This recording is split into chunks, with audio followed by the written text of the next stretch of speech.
In the city of Kharkiv, local authorities want to install more than 20 safe stops by the end of 2022. In these concrete shelters, you can wait out an air raid or artillery shelling if you cannot get into a full-fledged shelter. The first such stop was set up in Kharkiv in the summer, after the Russian multiple-launch rocket systems attacked Saltivka district. While waiting for public transport, 3 people were killed, including a teenager. Reinforced concrete is used for the construction of such stops. The cost of one is from 400 to 800,000 hryvnias. They are equipped with seats, cameras that show whether the necessary transport has arrived, and a button to call emergency services. Such shelters can help a lot, Kharkiv residents agree.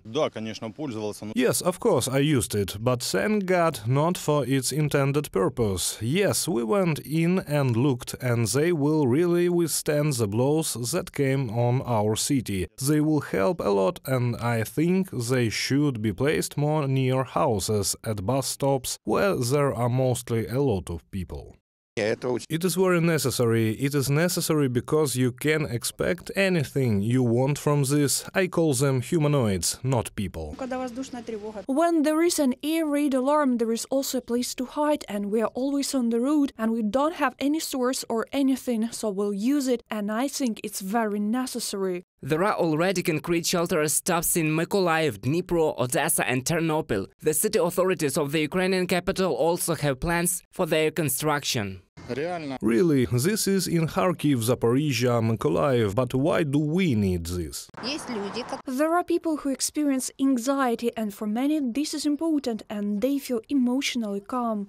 Kharkiv stops were previously tested at special grounds, exploding shells at various distances from the structures and even inside. Such stops give a person a chance to survive in the event of artillery shelling, experts say, but no dual-use object can withstand a direct missile attack. At the same time, the stop will be able to withstand the shock wave of almost any of the shells, or for example a machine gun or automatic burst.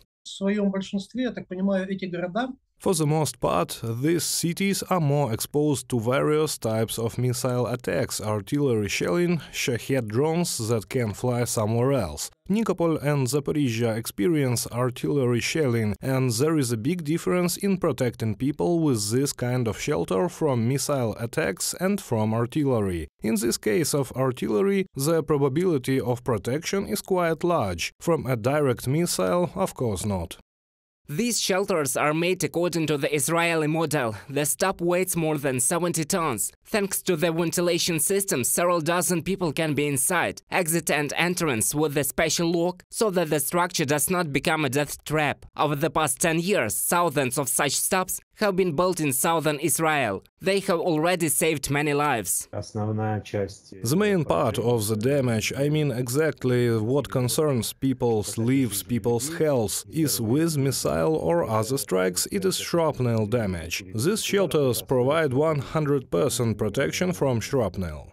Shelters are more effective in combination, experts say. In Israel, since the early 90s, developers have not been allowed to build unless the plan includes bomb shelters. In Israel, citizens have only 10–15 seconds to get into the shelter, so they are at almost every turn. Such an option, taking into account Russian aggression, is not excluded for Ukraine either.